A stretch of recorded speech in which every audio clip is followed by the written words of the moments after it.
So the ADR in California, fostering the parent-school relationship. We're going to be going through, well, I guess we should introduce ourselves a little bit first. Rick Hometoff, Program Manager from the East Valley SELPA. If we're not familiar with that, it's in San Bernardino County. And actually our office is in San Bernardino City. So we're very close to Loma Linda, Redlands. So it's in San Bernardino County. And I'm the Program Manager for Due Process. So all things legal for our SELPA office. And I'm going to talk a little bit more in detail in a few minutes as far as what a SELPA office is and what we do and all that, because I've heard a lot of questions, not just from people we've spoken to, but conversations in the hallway and some of my colleagues who have introduced themselves, and people are, what's a SELPA? What the heck is that? Especially if you're not from California. So who in here is from California? Everybody. Awesome. So you guys know what SELPAs are. She didn't raise her hand. Okay. So she is the only one so far. But everybody else then knows what a SELPA is, because if you're in public education in California, you're in a SELPA.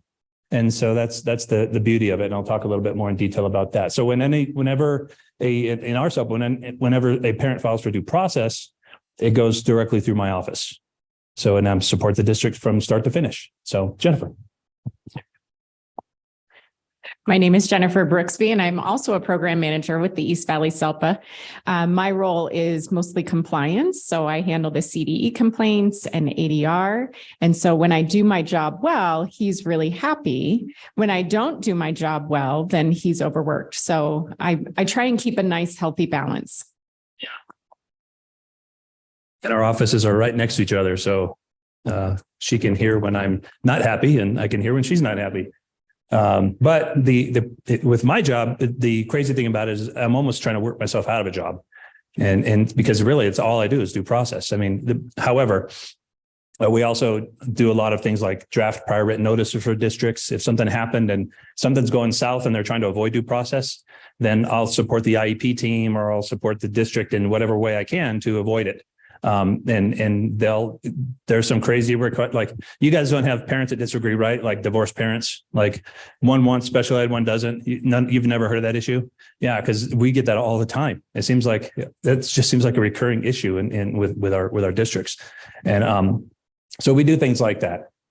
And so if you guys just want to spend a few minutes at your desk and at your tables and talk about your experience with due process, what was your experience like? What was it good? Was it bad? I mean, ironically, I've heard some people that comes out of the relationship sometimes is better when you come out of due process between the district and the parent, but most of the time it's not. And so, but if you want to just maybe 3 or 4 minutes at the table, talk about it and your experience with it, then we'll come back in a couple minutes and share out a little bit.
Okay, about another minute or so, about a minute, another minute.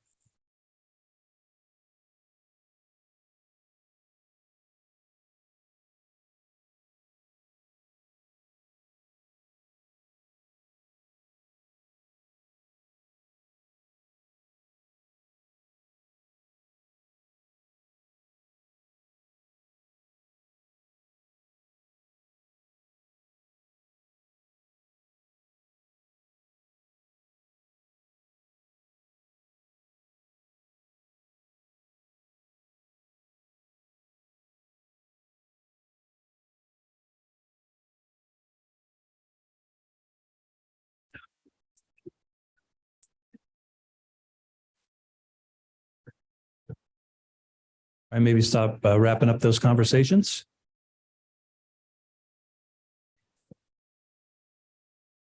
Is there anybody who'd like to share out maybe their experience or have a nice story, something that you could share with the group?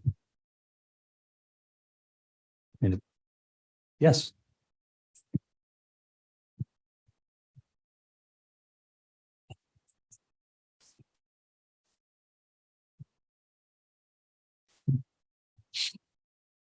It's a very small school district in California.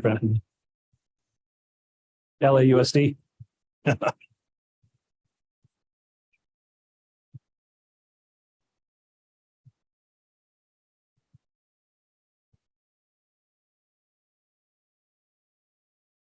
Nice. Yes. Yeah, really cool. Anybody else?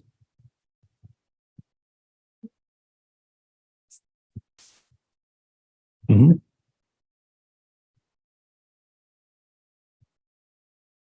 No. It does make it a little bit harder. If we get that far in, we that.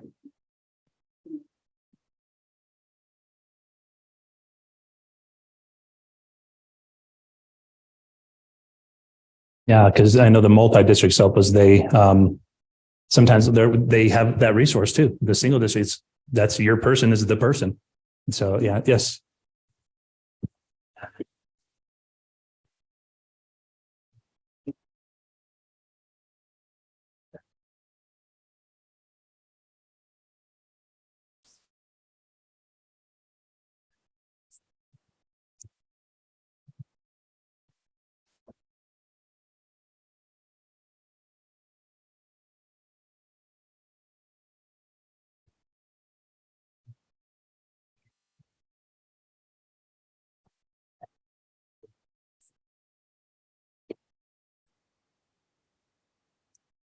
And that's helpful in our approach because once parents see this is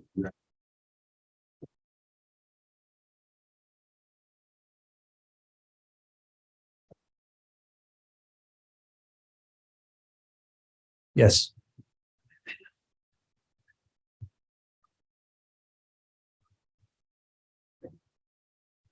Yeah. If you're gonna stay in the business and want to there are all these other ways that you can try to resolve this before you get to the process, having to put it into the others. And then, sometimes people know. Okay, or often my side, talk about HR continuum. Like, oh, well, I didn't know that we could like so that we engage in it. So they just kind of have their attitude and their concept. Really process.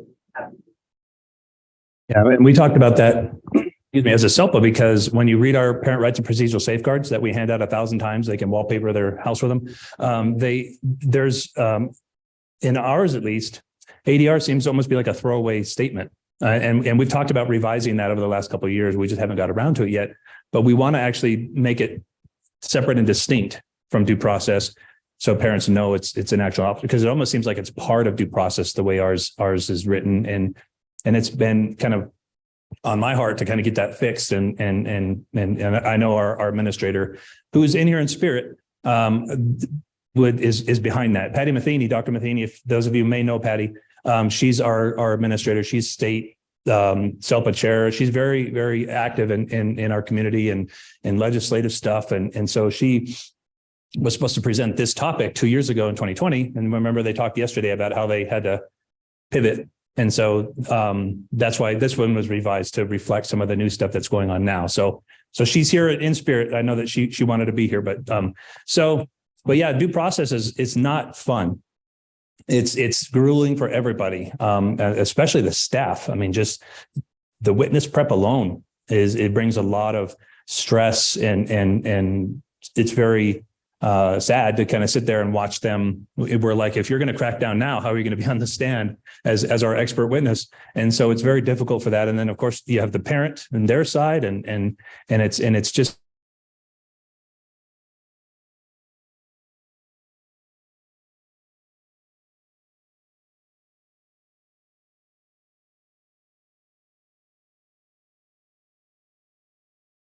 wasn't just something that just started, but all school districts were then required to form geographical regions. And in the law, it says of sufficient size and scope to provide for all the special ed service needs of children residing within those regional boundaries. So SELPAs then were formed in 1980. Of course, like everything California does, it took them a few years to get around to it.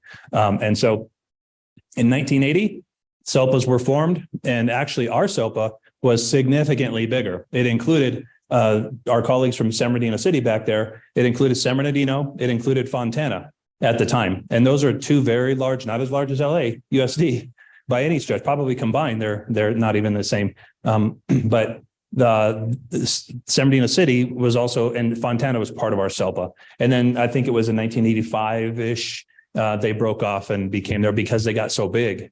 And they just needed to do their own thing. And that's kind of what happens typically is they're so big that, and I'll talk about why that happens in a minute, but San Bernardino, 60, 70,000 students, same with Fontana. And by no means are our districts and our 5 districts that big. So that was in 1980. There's about 135 SELPAs in California. And they're all different. Every one of them is distinct. And so it's very interesting to hear what other SELPAs do versus what ours does, because they'll say, you do what? I was in, prior to coming to the East Valley SELPA, I was in the East San Gabriel Valley SELPA, and that's confusing enough. And so they didn't do hardly any of this. They did some autism support, some oversight, parent training is big over there, transition support. So they do a lot of that. But I'll get into more details as far as that in a few minutes here. There are about 90 multi-district SELPAs and 30 are single district. And I say about because it fluctuates. There are many districts, even recently, I think it's Ontario Montclair became their own SELPA not too long ago. And so many districts look into that. They think they can do it better for cheaper or for whatever reason. They're too big and it's just becoming difficult to provide support to such a large district through a SELPA agency. So they break off. And so I believe now there's closer to 40 single district SELPAs, if I'm not mistaken, 38-ish, somewhere around there. And then the rest are charter SELPAs. Charter schools need to be affiliated with the SELPA in some capacity. And so they're the closest one to us would be like Desert Mountain. They have a charter SELPA. And so charter schools, they will sometimes realize, wow, I'm only getting $550 or $600 when I could be affiliated with this charter up in Sacramento in El Dorado. It's a popular one for like $800, so they sometimes will get a significant increase in their ADA if they can be affiliated with it. So that local district loses a lot if and when that happens, if it's not a district affiliated charter. So, okay, there's no, okay, good. So SELPAs exist at the will of member districts. So they are there to provide support. They have a governance structure. They work it out they have a board, and our board is our superintendents of our local member districts who come in about once every 2 or 3 months. And they meet with us and talk about everything, the financials, how are things going, and training, and what do we need to support and all that. Then we also have our steering committee, which is our directors that meet monthly, and we're there usually for most of the day. We do the financial stuff, and then we talk about more director stuff and program stuff. And so, but if we see that something needs to be changed, our IEP, web IEP doc, we use web IEP. I know a lot of you probably use SACE or those other systems out there. But you all have your own, and it goes through the SELPA, and they talk about how to revise their forms. And we just went through a huge revision recently because of all the new requirements. And so that happens with our SELPA. They have to continually provide quality service to assist those districts in meeting those needs. And that's the beauty of a SELPA, because if you're this tiny rural district, one student who has significant needs will bankrupt you, right? I mean, think about, like, anybody drive between, I'm sure nobody's driven between California and Vegas, right? The world's tallest thermometer, Baker, the alien beef jerky. They have that school district is within our San Bernardino County in the Desert Mountain SELPA, but it's tiny. And so they need support up there as well. And so if you have one student who has significant needs and they're not getting that kind of support, they have to provide it. It's not like you have an option. Well, it costs too much. Don't say that in an IEP. Don't put that in the comments.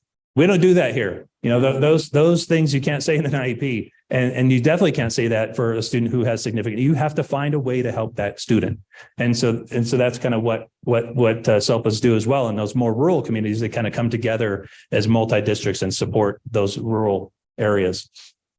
And depending on the local plan, each SELPA provides a level of support to the member districts. And I just put a list here, such as, like, ours, for example, does occupational therapy, direct occupational therapy. Not all, very few SELPAs will do that. Ours does. So the districts, they will refer, if they have a student who an IEP team decided they may need an OT assessment, they refer to us. We send somebody out to assess. If they decide they need it, drop it in the IEP. We start providing service from the person who assessed or one of the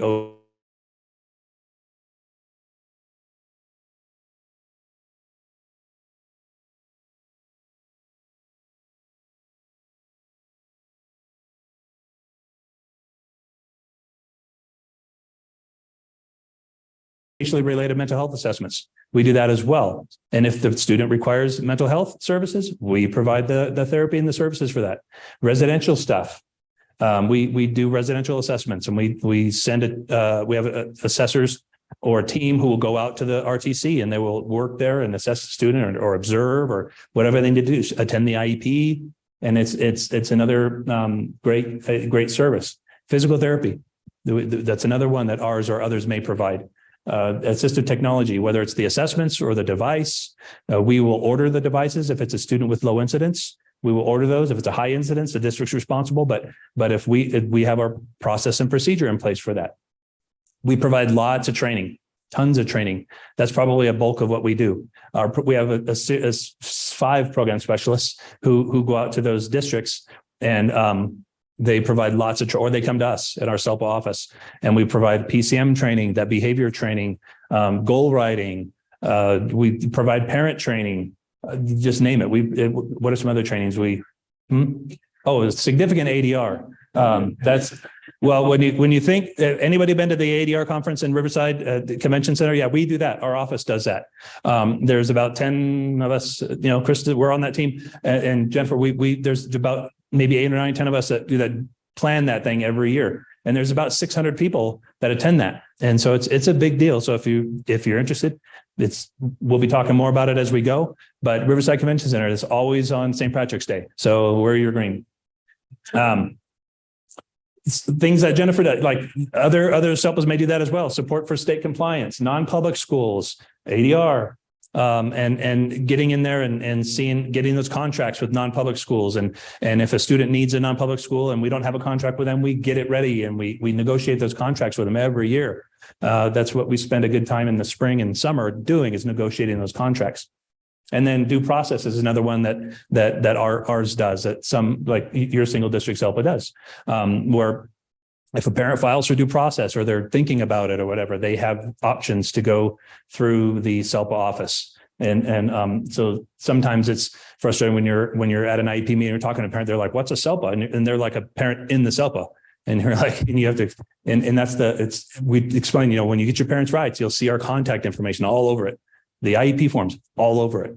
So they are a service agency. They provide lots to those member districts, and so some more, some less. Like I said, some don't do a whole lot as far as the providing direct or support or whatever. But so it's very unique. If your district isn't providing, or yourself isn't providing something you think they could, there's a process to set that up. So our SELPA is part of, as I mentioned, the San Bernardino County Superintendent of Schools. It's these 5 districts, and then the SBCSS East Valley operations. So there's Colton Unified, and this is the numbers next to it is the amount of special ed students they have, at least at the latest count, 2021 count. Colton has about almost 2,600 special ed students. Redlands has about 3,000. Rialto has about 2,800. And those 3 districts always vie for the number 1 position. It's like one year and our district, probably like our SELPA, like probably a lot of yours, there's a large foster youth community. And so they're always going between, it seems like one student's in Rialto and then they're in Redlands. And then sometimes Rialto, lately it's been Redlands and Rialto who battle for that number 1 position. Colton has seen some numbers decrease over the last few years. Rim of the World, if you're familiar with Lake Arrowhead, that's up in the mountains. We have that small district as well. And so it's nice to go up there, and they got a new district office that's on Lake Gregory. It's beautiful up there. It used to be below the movie theater. So, we do it there when there's a Marvel movie going on during mediation, but boom, boom, boom, boom, boom. You hear it go, and it's literally right above, and you smell the popcorn, and we're like trying to just negotiate this deal. And it's kind of hard to concentrate on that. But they only have 400 students, and they've seen a significant decrease as well, especially since a couple of those major fires that have happened since 2004, I think was the most recent, the big one where a lot of people moved off the hill. But UCAPA Calimesa, it's our like our smaller district as well. And that's getting closer to like Banning, even if Palm Springs, it's kind of like, that it's the eastern edge of our SELPA, and they have 12, almost 1,300 at that count. East Valley operations, those students, there's a number of those students, juvenile court, and those students are part of that process, or part of that system. So we have about a little over 10,285 students within our SELPA as far as the count goes. Okay. Any questions?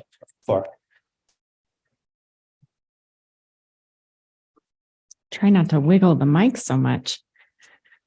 So the reason why we took you through what is a SELPA and what do we do, we're going to talk a lot over the next 15 slides or so about what SELPAs have been doing over the last 20 to 25 years. So it really is relevant. The history of how ADR really came to fruition in the state of California. If you go back to the 1997 IDEA reauthorization, this is where OSEP said, you've got to set aside federal dollars for this. So California's response at that time, like Rick mentioned, it took us a couple of years to figure out what to do when they said you have to do. So 3 years later, in 2000, we set aside $300,000 in federal money. And that went to 10 SELPAs and 1 county office of education, and they were to do a pilot. So LAUSD was one of the recipients of that. I worked for a school district at the time that was part of a SELPA that received some money, not LAUSD. That money was kind of striated. So the larger district got 70,000 all the way down to about 15,000 for some of the smaller SELPAs. And their job over the next 15 years was to figure out what ADR is, because truly we didn't know what is it. How can it benefit us in our IEPs? How can we use these best practices to help avoid due process? So that's really what they were after. So these ADR grants were kind of perpetually given over a 15-year period. But during that time, around 2012, some of the other SELPA administrators were like, hey, what about us in our SELPA? what are we doing? How can we get a larger expansion of this money so that we would be able to bring trainings to other LEAs? There really, because this was federal money, there wasn't a lot of state oversight. And so there wasn't, hey, here's this money, but there wasn't a lot of reporting back and then creating new practices statewide. So what happened in 2015, because of all of this advocacy that the SELPA administrators were doing, they decided to expand the grant. So they came up with another acronym. It was the ADR-E grant, the ADR expansion grant. So this was, they set aside $1.65 million, again, in federal money, to be able to bring this to more SELPAs. And it was kind of a, hey, do you want this? And if you do, raise your hand in the room and you can have some money. But that money over the 5-year period that it was enforced, it never changed. So we started with 79 SELPAs that wanted part of that money, and it grew to 113 SELPAs by the end of that 5-year period. And so the amount allocated each year did reduce as the number of SELPAs interested grew. They also continued the $300,000 in federal money that went to those first 11 cohort pilots. So this was an opportunity for people to really get to know it a little bit better. And there was a lot of advocacy that was taking place. So it came to the East Valley SELPA in 2015, which was 2 years before Rick got here. And myself as well. So during that expansion time, we were really working on gaining skills, bringing in professional development opportunities. Our SELPA took on the responsibility for running the state ADR conference. We grew it from about 100 participants when it was in a different SELPA, all the way up to 600, and we turn people away every year. We're kind of bound by what our venue can hold. And every year we have people saying, why can't I have more? So we'd like to see that grow, but you set up like 3-year contracts with venues. And so that's where we are this year. So 600, if you'd like to come, get your money in now. You have lots of money and we'll get to that.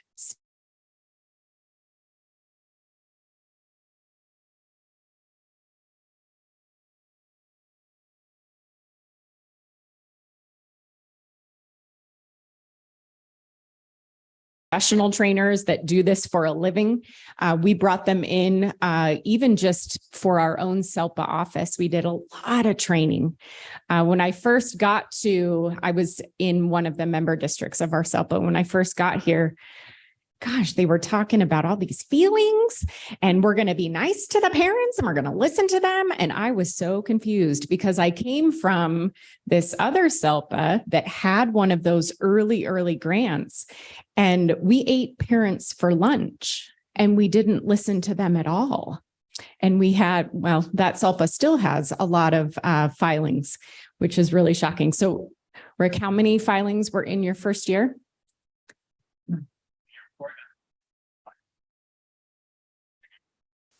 Yeah. So that our virtual people can hear, because it's important information. So the year before I got there were 65 due process filing, which is a lot for 5 districts. I mean, it wasn't uncommon for one of our districts to get close to 30 filings alone. And so then the first year I got there were mid 50s. I think there were 56 filings the first year I was there. And that's when we really started implementing the ADR stuff. Because when I first came on, before Jennifer's time, I was doing all of the ADR stuff and the compliance stuff and everything else. And it was becoming such a big thing. We're like, we need somebody dedicated to this thing. And our administrator, Dr. Matheny, she has such a passion for ADR that it was important for us to create this position. And so then there was, like I said, mid 50s we had filing. Then the year after that, there was 45 and then lower and lower. And so the last 2 years, fiscal 2021 and 21-22, we had 24 each year. So we've seen a significant decrease. We've had more than half of a decrease in the number of filings. And it's a direct testament of all the trainings we do for ADR in our districts for our teachers. Because as we know, ADR isn't just like bringing in David Dowling or Mark Purchin to do all that, it's actually giving the bus driver and the teacher skills to talk to the teacher parents in a much more a better way, and to prepare the IEP team to respond better and to document better and to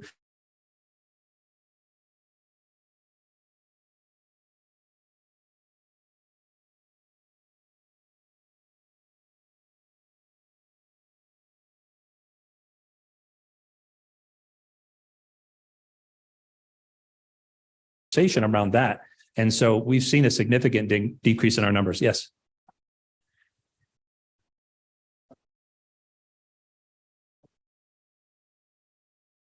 We just had it. I'll let Jennifer talk about that because that's something that we just did. And oh, awesome. So that's, yeah, in addition to, she'll talk about all, because they do amazing trainings. And I, when I have time, I participate in as much as I can doing those.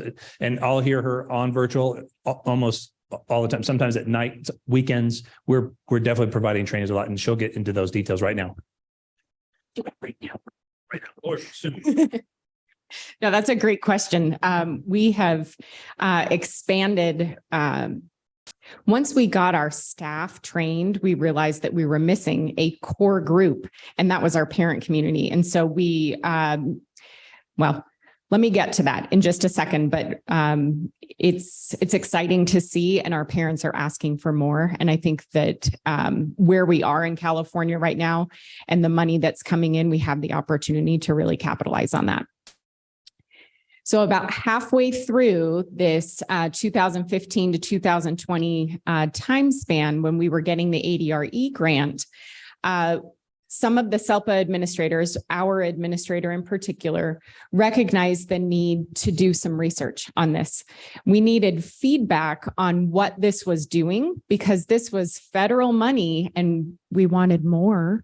We'd like more money to do this. And we're recognizing that, you know, $14,000 in a whole SELPA to do something doesn't really go very far. You can bring in some training, but if you want to really get something up off the ground, you do have to throw some money at it. So we did a survey to all of the SELPAs, and a lot of open-ended questions. What are you doing with your money? How has this impacted with your staff? How has it impacted your parent community? How many filings did you have over the course of, several years, so that we can see a pattern and see if they're decreasing?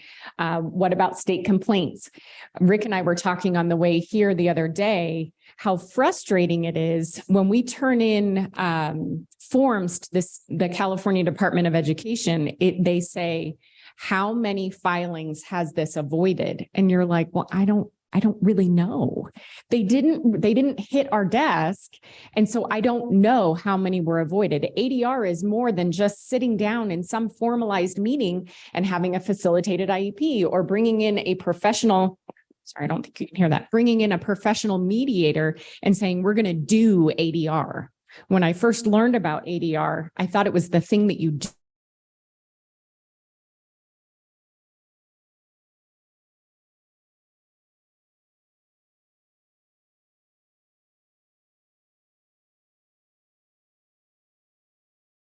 Desk. That's my goal, but I'm interested in what were the phone calls that you had, and how did you build a relationship with that family, and you brought that family in and you created some trust there. We did I guess you could call it a formal ADR with San Bernardino City and one of our member LEAs. We had everybody there. There were 10 people in the room, and we had a professional mediator for that. But I think we avoided a massive catastrophe because we put some things in place right away at the very beginning of this relationship with this family. So CDE is not even going to know about this. How many filings did you prevent? I don't know, probably a lot from this dad. It was really contentious. So as a result of that, we found out a lot about the grants that were, how the grants were being used and the trainings that were happening. And because of that, I think that there was we were seeing how much momentum was coming about, and we realized that there needed to be a little bit more money coming. So the SELPA administrators really, really advocated hard at the state level. They were pushing the California Department of Education, hey, we're doing a really good thing, but we need more. So then COVID hit, and it's like everything ground to a screeching halt. And like many other states, we didn't really know what to do at the time. So that ADRE grant that was set to sunset in 2020 was continued one more year because they were like, well, we'll just give you the money again. Keep doing what you're doing. And we did a lot of virtual trainings at that time, and they were highly successful, but there wasn't much outcome at that point. And I think we were all kind of sitting around thinking, oh my gosh, what are we going to do? This grant is going to end and the whole world's going to fall apart because, as you all know, fate continued, right? We're all sitting there at home going, oh my gosh, these babies, I mean, the IEP said that they have to have all of the things, and we're not doing all of the things. And the parents are calling and they're saying, hey, I need more work for my kid. Or why can't the one-on-one aide come to my home? Well, because we're on quarantine. I don't know how to do this, but the parent had to go to work. And so somebody's got to sit here with Sally. I worked for the Yucaipa Calimesa School District at the time, and one parent called every week. It was a preschool parent. She called every single week. Ms. Brooksby, you've got to give me more work for my kid. And, you know, the student would attend the preschool program that was 4 days a week for a few hours a day. And she called religiously. And I felt terrible. The only thing I could tell her was packet pickup is on Tuesday and Thursday. This was, April, May of 2020. This was not unique to just that LEA. Everyone was experiencing the same thing. And we realized we need some answers. And we were really hoping for guidance to come from the Office of Special Education Programs that was going to grant some relief. It didn't.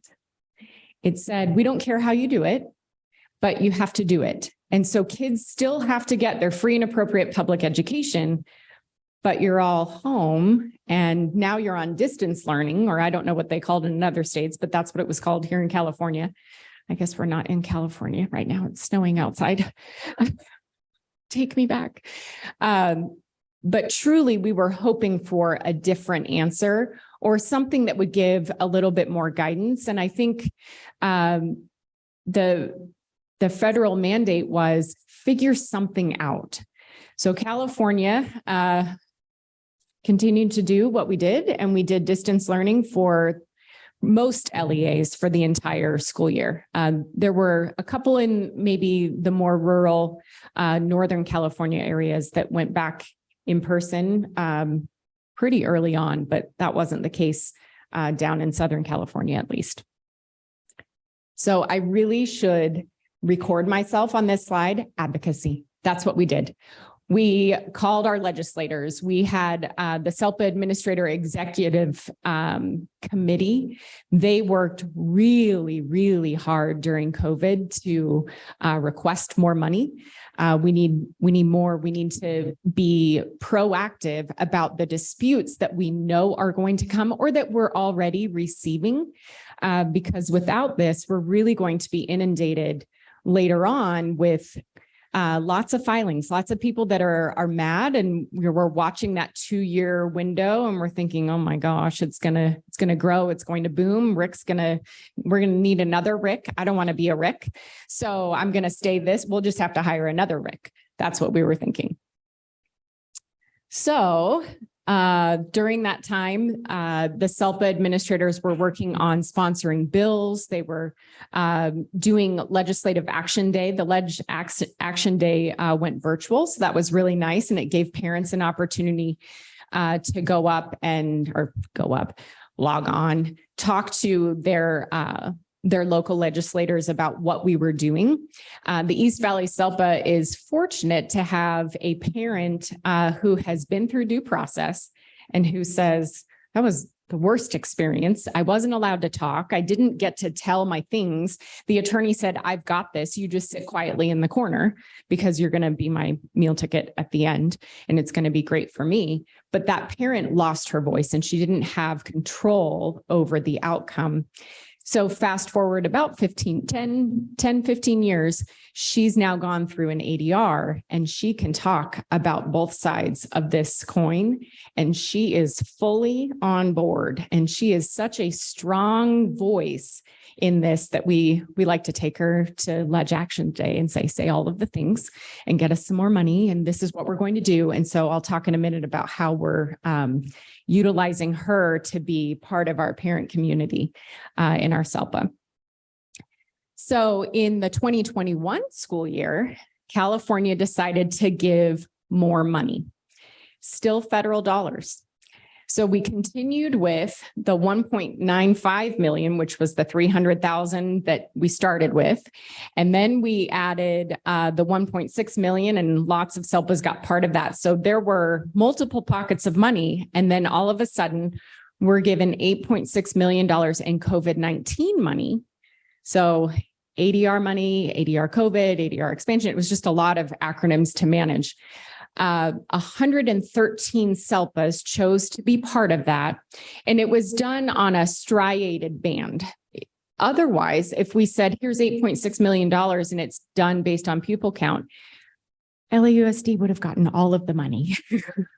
They're so much larger than Rim of the World with 400 special education students. So there was a striated percent that really created a little bit more equity within the state. So as part of this, when this money came about, our chose to create an ADR leadership team. So it's 2 administrators, a school psychologist. We had a student worker for a little while. She was very tech savvy. Gosh, they're young. They know how to do all the things. We have a parent on this, and we also have a professional mediator. So we meet monthly and we plan trainings. So as part of this, we decided to start working with our parent community and create parent liaisons. So it's a 6-week certification course. They're taught positive communication strategies to be advocates, neutral advocates in an IEP meeting.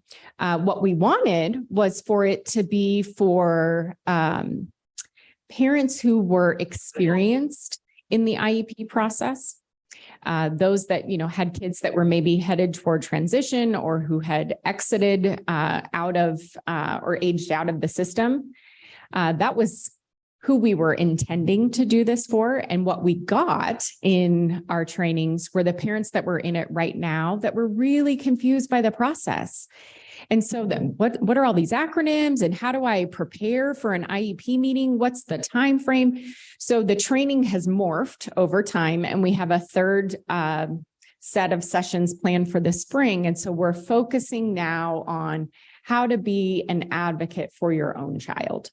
And I think what's happening is we're getting a lot more chatter about this, and people are telling their friends. We had one lady say to a friend in another district, hey, you should, and outside of our SELPA, hey, you should come to this because it's really great. And they're teaching me all of the things. She had transferred in and wanted help. And I think we need to be responsive to that right now. In addition to this, we planned a virtual parent educator conference that just happened back in September. So 2 days, we had keynotes, we had a variety of planned sessions. We did canned trainings that were just recorded that you could go into on demand is the thing that I was looking for. On demand trainings that you could watch with a lot of resources. And during that time, we had a moderated chat where parents could come in and ask questions. Hey, this is the concern that I have. We would say, all right, tell me the name of your student. We'll look them up. We'll get you connected with this school district. And part of that was we don't want to derail the presenter with, hey, I have a question that's only about my kid right now, but also we need to give you the long-term solution. Sure, I can tell you, here's how to read your kid's speech report. That's not really a long-term solution. And we wanted to connect these families back with their school district. So that was highly successful. So a lot of the money that we are receiving is going to things like that. Sure.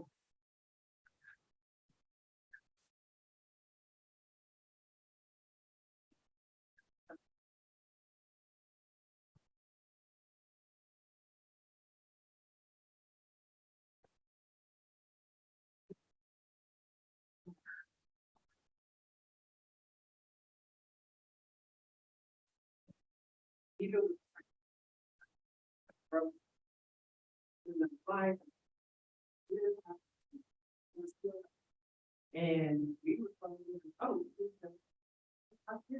then I found out like, and they had a whole training on the they was different. We're part of that.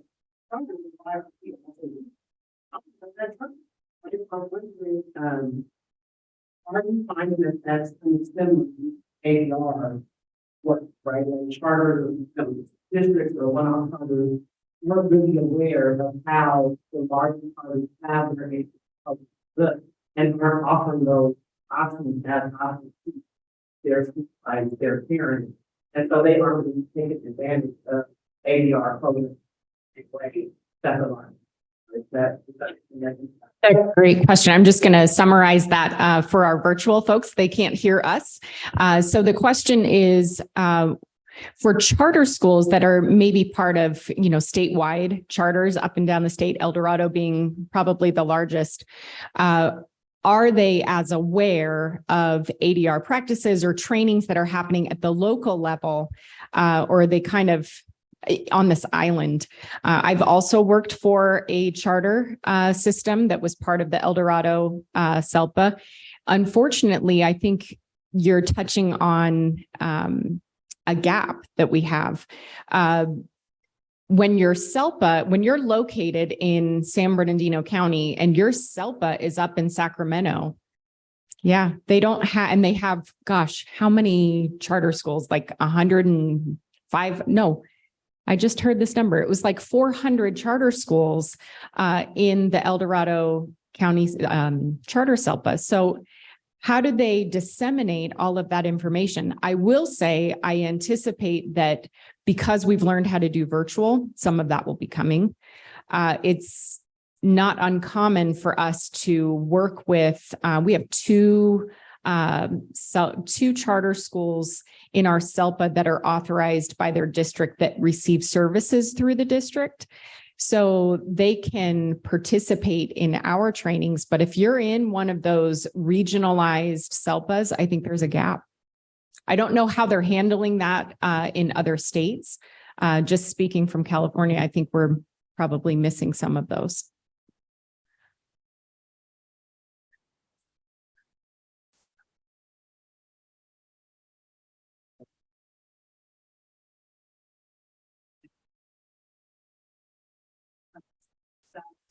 Yeah.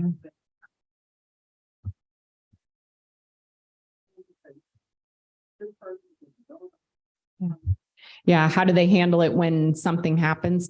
In my experience in a charter, we went to our charter administrator and we said, our SELPA administrator from that charter and said, hey, we've got this parent. They brought someone in to do an ADR. That's why I only thought that it was like the formalized thing that you did. That was my only experience with it. I hope that they will start to be increasing their advocacy and creating trainings that can be accessed by staff, because putting out the fire doesn't prevent fires. And I think that's an area where, because we have so many charters in California, where we need to grow. Okay, so during the 2021 school year, I think everybody nationwide was thinking, oh my gosh, when we come back, it's going to be really bad. And we're going to have triple the number of due process filings that we had before. California was part of a couple of class action lawsuits that never really got off the ground. But when those started coming in, I think we were all kind of wondering what the fallout was going to be long term. And then there were those parents that said, you know what, this distance learning thing, it worked for my family and I want to do it again. In California, we had a law that sunset at the end of the 2021 school year that said there's no more distance learning. Now we're going back to school, but you can do independent study if your IEP team says that it's okay. And these parents were like, I liked it. It works for our family. My child thrived during that time. And the IEP teams are going, it didn't work. Or now that we've gotten through that time, we think that there's more growth that we can have if your student's actually in person. And we were still faced with, what do you do with the one-on-one aid? Because our one-on-one aides, well, number one, we couldn't find them. They didn't come back to work. We still can't find them. And they're not going to go into the home. So that has been an ongoing struggle. So during this time, the SELPA administrators went back to start advocating again. And they really, really worked hard on some bills that they thought would be particularly beneficial coming out of COVID and all of the deprivation of FAPE that our families experienced. And we did the best that we could. And I think most of our families saw that, when they're sitting on the computer with their child and they're like, oh my gosh, no wonder it's so hard. The kids bouncing and the parents like, well, I'm allowed to duct tape them to the seat, but the teacher's not.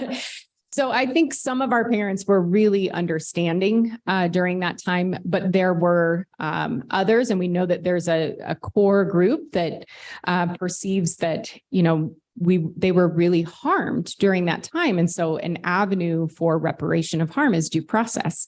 So we were concerned that that was going to be a problem. So California, for the first time ever, decided to give state money. This was huge. So they continued with the $300,000 that they gave to the first 11 LEAs. And then they added the $1.6 million that went to whoever wanted it. And during that time, they said, we're going to change the names of this.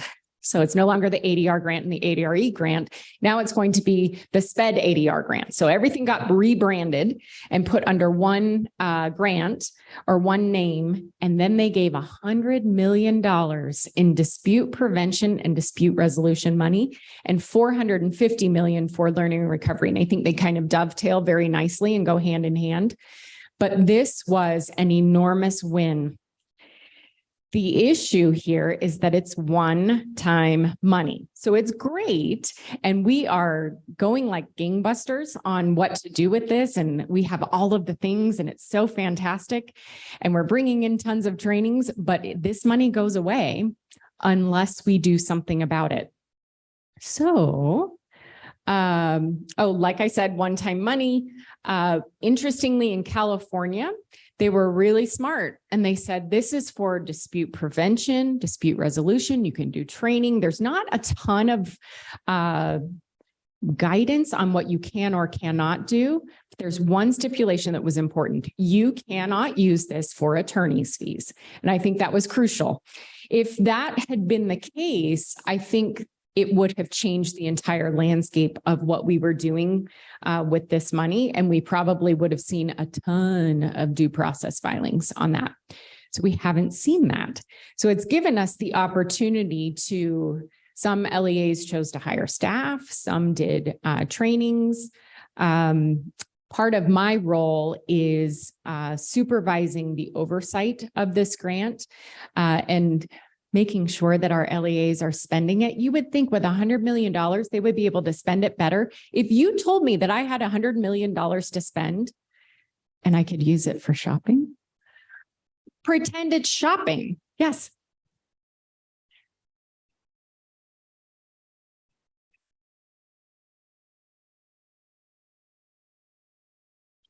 That is a concern. Yes. My understanding was that it was the learning recovery money that had to be matched. There was a 1-for-1 on the learning recovery money, not on the ADR money. But it does go against MOE, which is it's concerning. Yeah. What are we going to do when the money's gone? Yeah. I think here's the thing. If you don't spend it, they will take it away and they'll never give you money again. So if you spend it and you tell them how valuable it is, hopefully they will continue to give you this money to do really great things. You can give it back. Don't do it. Don't give it back. So within the East Valley SELPA, we did things our way. Other SELPAs did things differently. If you were a single district SELPA, it wasn't nearly as hard. But as a multi-district SELPA, we had 5 LEAs that wanted some of this. And so what we did, we brought together, we took it to steering and we took it to board and decided to take some money off the top at the SELPA level so that we could do some of these parent trainings, so that we could have a professional mediator, not necessarily on staff, but contracted with us for some of those more tricky situations. And then the remaining amount was allocated according to special education pupil count. That's how we do a lot of things within our SELPA when we have money or trainings and things like that. We allocated according to the size of their special ed count. I've seen all of the plans for the districts. They're doing parent trainings, parent symposiums. They're bringing in attorneys to do trainings on best practices. That has been very well received. And I think that's also serving to keep Rick really happy because we're training the speech therapists on, you can't just like stop providing services or I'm a speech therapist. I can say these things. It's okay. You can't just stop providing services, or yes, you do have to test for autism. You have to be part of that team. And that has been beneficial because long-term, we will see those benefits even past whether or not we get this money in an ongoing fashion. That knowledge and that skill set will still be there. I think one of the issues that we had with the early grants was that SELPA administrators turn over so frequently. And so when you have $14,000, you might train just a tight little core of people, and then they retire, or then they move to a different SELPA, or they transition to a different role. And so that ongoing skill set wasn't there. I think we're seeing that now because we're able to kind of push it out to everybody and do these large trainings for staff. And our teachers and our special ed, school psychologists and SLPs, they stay. They're there for years. They're there longer than any of us in their role. So that has been really beneficial to see. The learning recovery money, again, one-time money. This one required the match. And we've seen over the summer, we had one LEA do a big 3-day training, 2 or 3 day training. They paid staff to come in. They brought in attorneys. They taught them how to write IEPs. They did goal training. They did all of the things that are kind of foundational skills that you would think that staff have. But Rick and I were talking about this as well. Their training programs don't teach them this. They walk into the first day of their job and they're like, oh, an IEP. I don't know how to write one. Who's going to train me? Oh my gosh. So they're using this money to really build some positive skill sets. They're also using this money I've seen to extend the hours of paraprofessionals, which has been really beneficial. These kids came back from COVID and they didn't know learning to learn behaviors anymore because at home, they just kind of get up and wander around, or they turn off the camera, or they're having a snack, or they're just playing. Or, we heard yesterday, the woman from OSEP said that her child learned to minimize the window. They are all doing that. You can't minimize the window when your teacher's standing right in front of you. So we've added bodies to classrooms to help offset some of the skills that we needed to get kids kind of back in. We've hired mental health counselors. We have seen an enormous uptick in occupational therapy. Oh my gosh. Kids didn't know how to write because they did this. for 18 months. They don't even know what a pencil is right now. So we're teaching third graders how to write. Okay, so this is just how we allocated our learning recovery money. The SELPA did not take any money off the top. We chose to leave all of this with the districts. One thing that I'd like to say that we are doing with some of our money is the California Department of Education has asked our SELPA, our leadership team, to train them on ADR. I think that's interesting. And it's not to be disparaging of the California Department of Ed, but really and truly, they're like, what are y'all doing? We gave you lots of monies. Tell us about what it is, because they're still asking us, how many filings have you avoided? And we're like, we don't know. We kind of make up some numbers, and we're trying to get a fairly accurate picture, but it's kind of a guesstimate. So we are doing 3 trainings. We've completed our second. During our first training, we opened it up with a Wordle. You know, you do a QR code and it opens up and you type in a word and it pops up on a screen. And the more words you get that are the same, the word grows and it kind of shifts. What we asked was, what do you think of when you think of due process? Some of the responses were costly or antagonistic or disputes. And one of the responses really, really shocked me. One of the participants said, gold standard. Right. The gold standard for dispute resolution. We didn't get an opportunity to say, hey, who wrote that? Tell me what you mean about that. But I think in that person's mind, to be fair, if you've never heard anything about it, and our, like Rick mentioned, our, our parent rights have kind of that throwaway comment on ADR. If that's your only perspective, you might think that ADR is the step to get to due process. Due process is the thing that fixes disputes. And so we've spent quite a bit of time trying to dispel that myth and help them understand that ADR is more than just fixing a problem. It's about building relationships. It's about building community. It's about establishing best practices and setting ourselves up for success. Yes.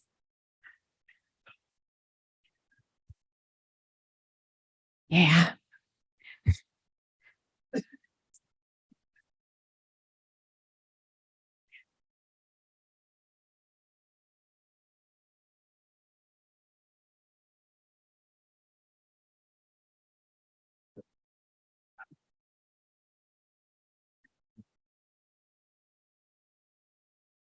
Yeah. Yes. Right. Great question. So our friend back here in the back is in a neighboring SELPA, part of our same county, and the tenor of the 2 SELPAs is very different. They have a very, very active parent community, and there's a very strong Facebook page that gets a lot of action. They let me in. I don't think they knew who I was. I'm in. So if you ever want to know, I've got all the things. Yeah. Nice. Yes. So there's a strong parent cohort that feels like SELPAs sue children. And that's a really hard narrative to swallow. So the question is, what do you do to dispel that?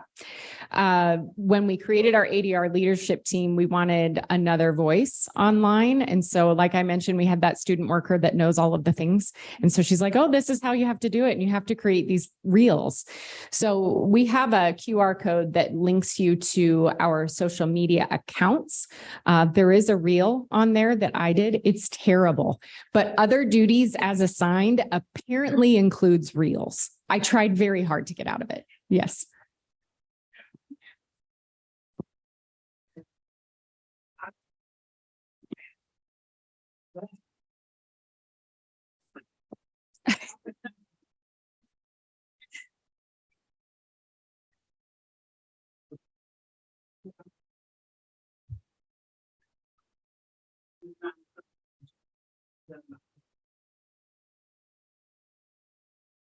And some, like, people are keeping information from us, they give us the information they want us to.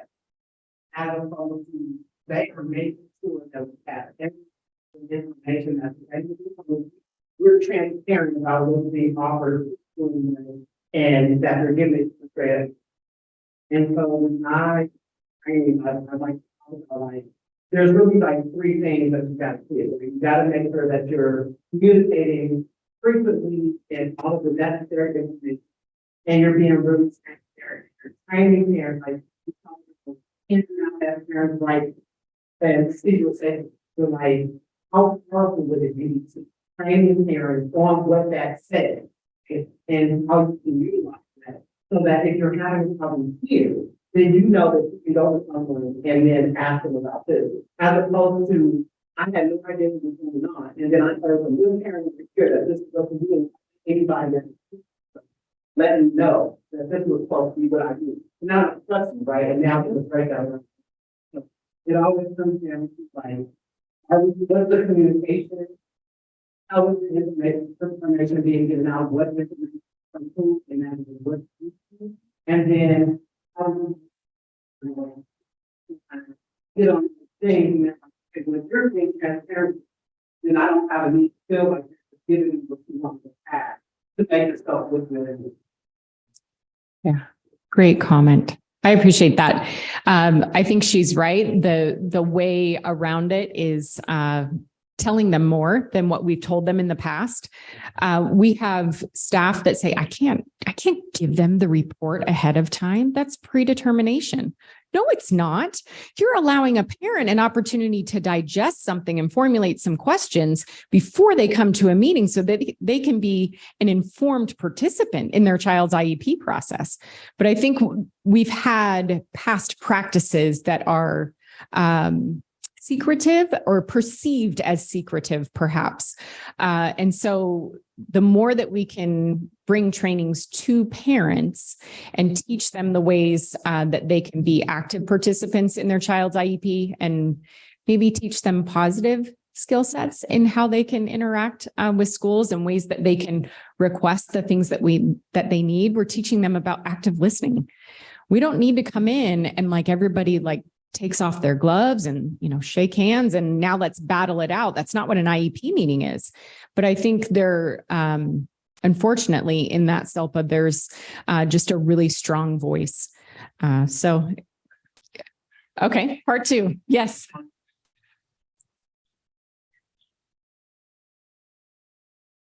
Mm-hmm.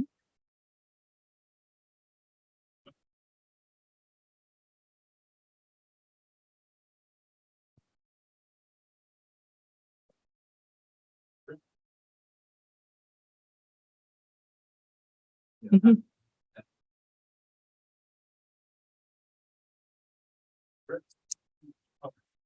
Right. Sure.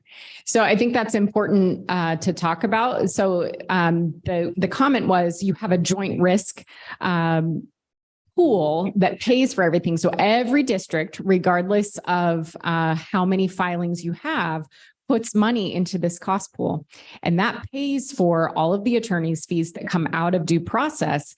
So how do you get the buy-in from the Yucaipa-Calimesa School District that has one filing maybe every year or every other year? They're paying a lot of money for it.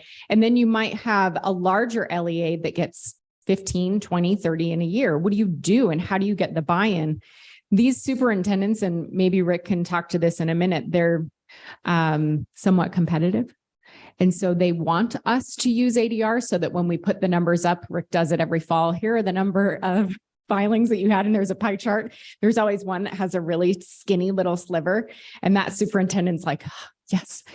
But I think the personality of our superintendents and the directors is very much how do we prevent these things from happening?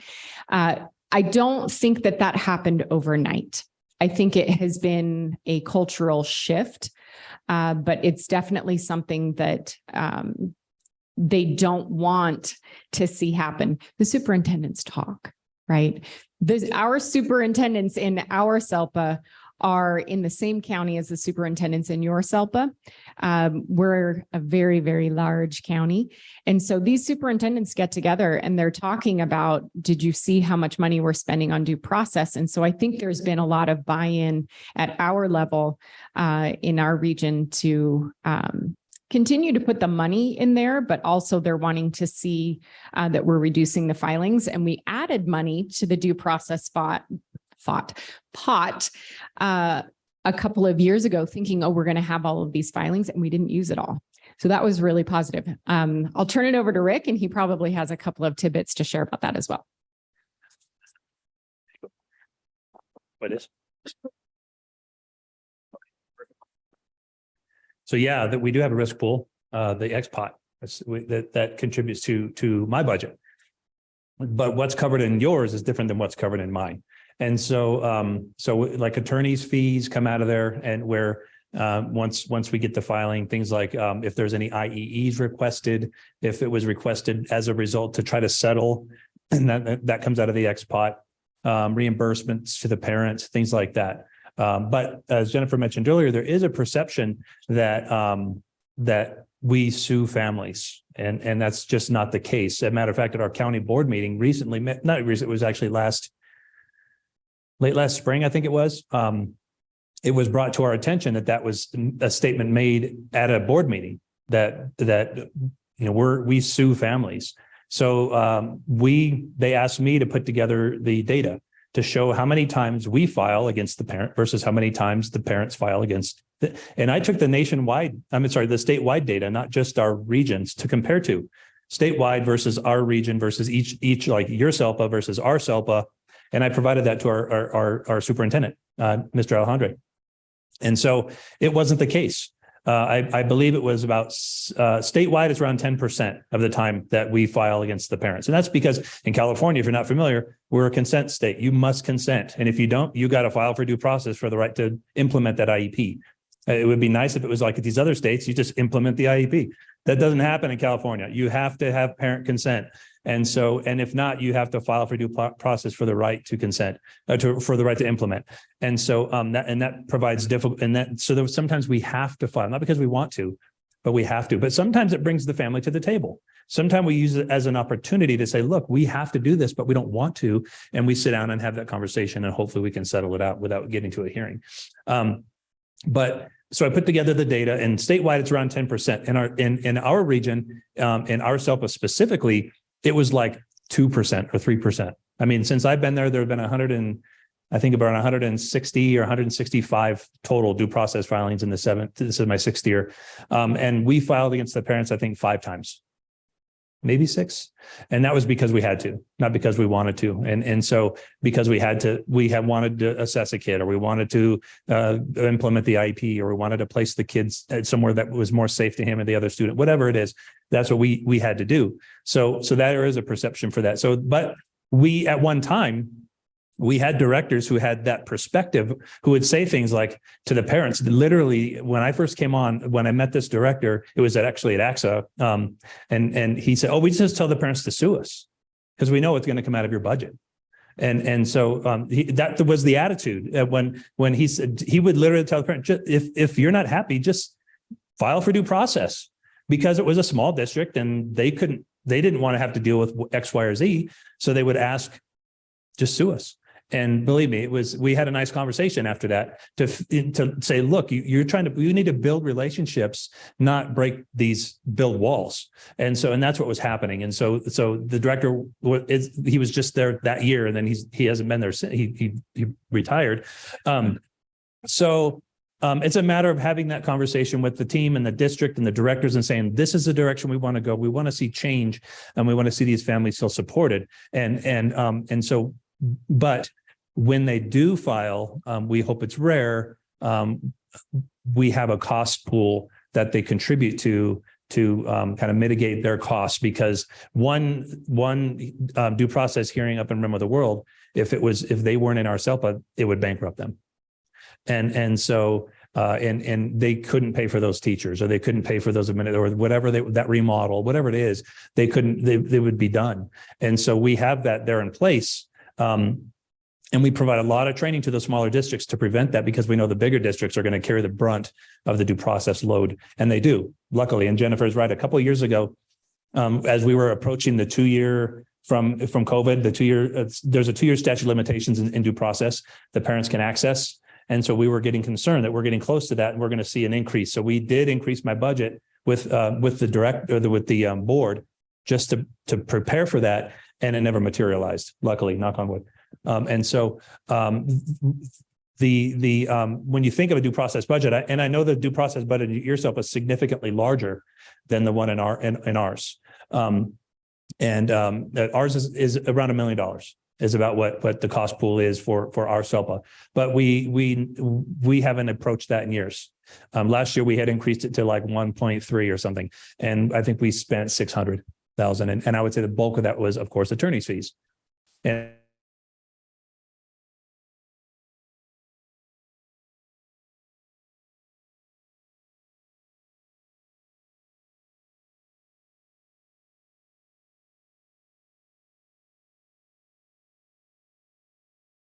you're like, seriously? So that's when I get involved more in the negotiations as well. I'm like that used car salesman. Okay, you want 30? I'll give you, if you're going to be that unrealistic, I'm going to give you $2,000. I'm going to be just as unrealistic, and so we then, until you start getting a little bit more realistic, then we can start negotiating. And so some of them push back a little bit, but most of our cases settle for somewhere around $6,000 or $7,000, maybe $8,000. Some attorneys, though, they're a little bit more like, no, I'm those attorneys, they're not going to come down much. And so we start at 30 and we end at like 20, because it's that or go to hearing. And hearing for just like our attorneys will be like 10 grand a day at a hearing. So we really want to avoid getting to due process. And in the 7 years that I've been there, I think we've had 5 hearings, 6 years, I'm sorry. We've had 5 hearings. One of them was an 11-day hearing in June of 2021. 11-day virtual is the worst ever. I don't recommend that at all. And we sat there and looking at a screen, and the attorney was one of those attorneys who filed what Jennifer talked about earlier, the class action, and they also filed other individual cases as well. And it was against, and it was sitting there for 11 days, and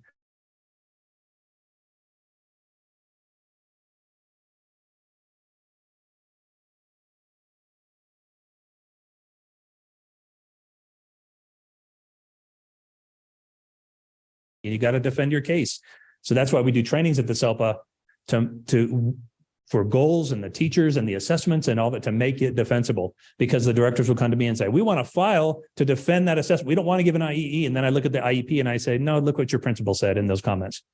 We can't defend that. Or look, you didn't even have a gen ed teacher there, and the kid was in gen ed like for 5 periods a day. And so things like, it's like, you're not making a defensible case for us to defend. And so not in those cases, we sit down with the family, and it's not a matter of writing a blank check. We just say, look, we understand we made mistakes. That's the ADR piece. The stuff that Jennifer said we can't capture. When the state comes in and says, we want to see the data. I see your hand. I'll be in a second. We want to see the data. And most of the time they want to see the resolution session data. So it's based off of a due process case. And did you hold a resolution session? Because it's mandatory when they file for due process, you must hold them within 10, 12 days. You got to hold that.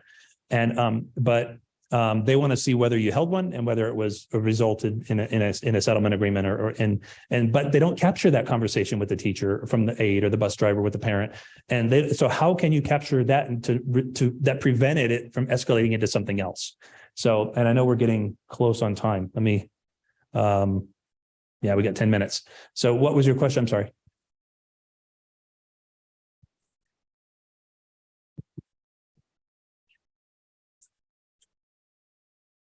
So I was just going to say, I think that it's really important that you highlight to both your school team and your parent team, the beauty of ADR is that self-determination, right? You could end up like the parent that Jennifer had that now works with them and have that experience thinking that you're going to go and present your case and get everything you want and then get nothing, right? So when you utilize the ADR processes, then you really have an opportunity to come to an agreement, come to a resolution that works for both people instead of putting it in the hands of some hearing officer that's going to make a determination and tell you what's going to happen. And then neither side is going to feel like that they actually got anything that they wanted or they didn't get the most important thing. So kind of the sell to the parent groups and the school side is, don't you want to have say in how this works out? Because the more you have say, the more you're going to buy into what the agreement actually was at the end of the day. Great point. Thank you. And we do it. Is that okay? Okay. We do have that conversation with the parents. We went early on, and when we have that resolution session, that's the first thing we say is the deeper we get into this due process, the further apart our decision making is, and it then becomes about evidence and a judge. And we don't want that to happen. We are at the table. Let's have a confidentiality agreement at the resolution session because it's by definition, it's not confidential. So we usually sign a confidentiality agreement where we can sit down and have a good open conversation. A mediation is confidential, but it's not required. The resolution session is. So we really try to sit down and say, look, this is where we can come up with a creative answer to solve our issues here. You want X, this is how we can provide that. And so we try to have that conversation and let them know it's going to get expensive. It's going to take time.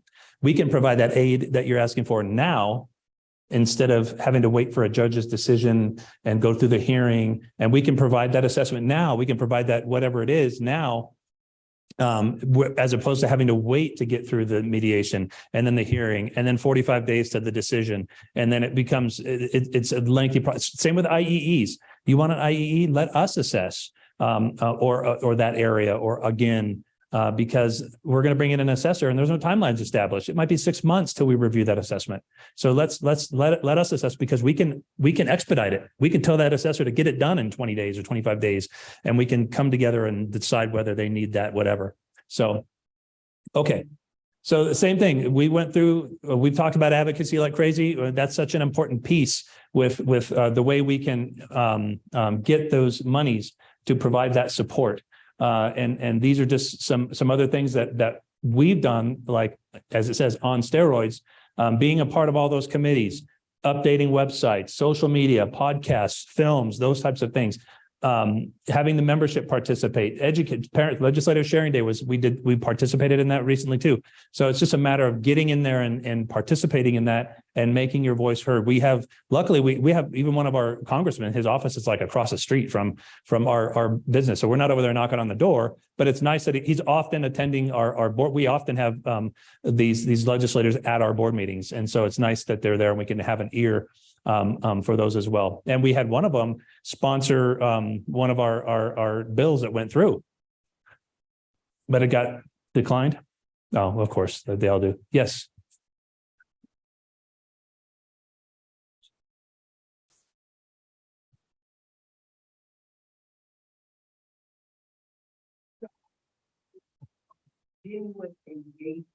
Yeah, the question is asking about getting parents engaged versus the information. And so I think it's the social media piece. That's a huge thing now, is getting them involved with getting the information to them.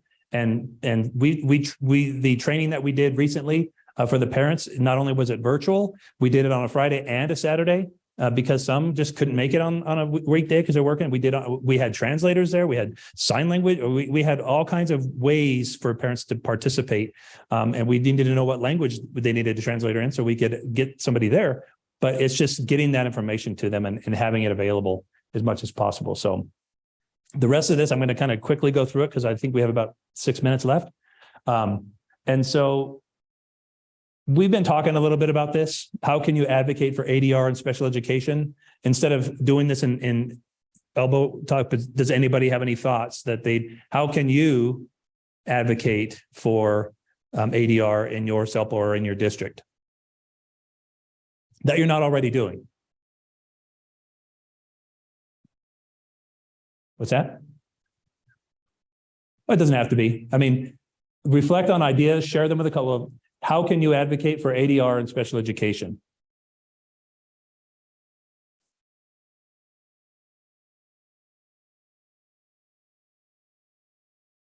Mm-hmm.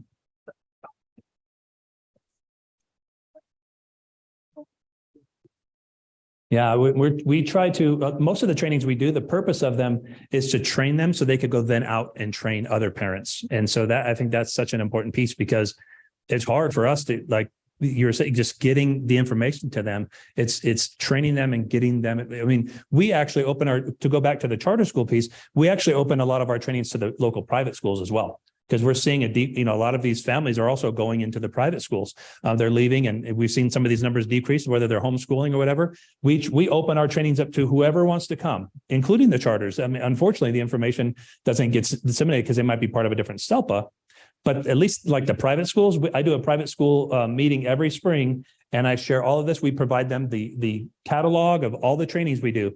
And obviously some of it's not appropriate to what they need, but some of it is very appropriate for them to come in and participate and especially ADR.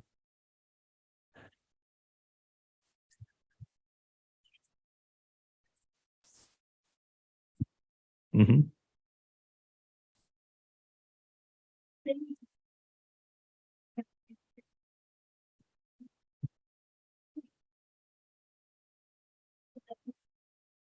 Yeah, it's really important to build capacity with your site administrators. And actually that's something that's really important to us as well. And something we provide. We give that information a lot out to our directors at the steering meeting, and they're supposed to go back to their districts and provide that information. It doesn't always, we're like, we just talked about this.